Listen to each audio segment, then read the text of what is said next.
২৬-এর বিধানসভার আগেই বিজেপি থেকে একের পর এক যোগদান করে চলেছে তৃণমূল কংগ্রেসে। তেমনি আজও হালিশহরের মঙ্গলদ্বীপ ভবনে বীজপুর বিধায়ক সুবোধ অধিকারী, হালিশহর পৌরসভার পৌরপ্রধান শুভঙ্কর ঘোষ এবং হালিশহর টাউন তৃণমূল কংগ্রেসের সভাপতি তথা পৌর প্রতিনিধি প্রবীর সরকারের উপস্থিতিতে ভারতীয় জনতা পার্টি থেকে ১০৩ জন তৃণমূল কংগ্রেসে যোগদান করল।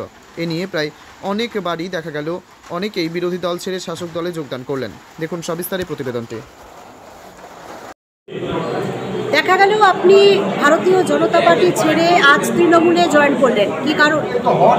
কারণটা একটাই বললাম ওখানে আপনাদের, যে একমাত্র হচ্ছে যিনি আমাদের আগের পুরনো সাংসদ ছিলেন অর্জুন সিং, উনি প্রথমে একবার বিজেপিতে গেছেন, আবার তৃণমূলে, আবার বিজেপিতে। এই কারণে আমাদের প্রত্যেকটা কর্মীদের মনক্ষুণ্ণ হয়েছে। সেই কারণে অ্যাকচুয়ালি আমরা বিজেপি ছেড়ে তৃণমূলে এসেছি। এই দলে এসে তৃণমূলে এসে কতটা কাজ করতে চান? আমরা একটা কর্মী হিসাবে আমরা অনেক কাজ করেছি আগে।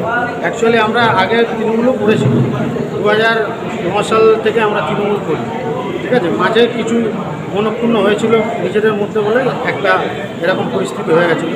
তা আমরা তখনও 100% কাজ করেছি, আর এখন আরও বেশি করে কাজ করব। যেহেতু আমাদের চেয়ারম্যান সাহেব রয়েছেন, উনি খুবই মানবিক, ঠিক আছে, সবাইকে নিয়ে চলতে ভালোবাসে। ওই কারণেই ওনাকে দেখেই আমরা স্থির করেছি যে না, আমরা তৃণমূলটাই করি। আপনার নাম এবং পরিচয়? অভিজিৎ বিশ্বাস, আমি শক্তিকেন্দ্র প্রমুখ ছিলাম 10 নম্বর ওয়ার্ডের বিজেপি।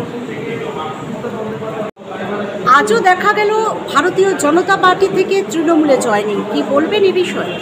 যতবার অর্জুন সিং বিজেপিতে আসবে ততবার বীজপুরের বিজেপি কর্মীরা তৃণমূল কংগ্রেসে যোগদান করে। কি মনে করছেন আগামী দিন বিরোধী শূন্য হতে চলেছে বীজপুর?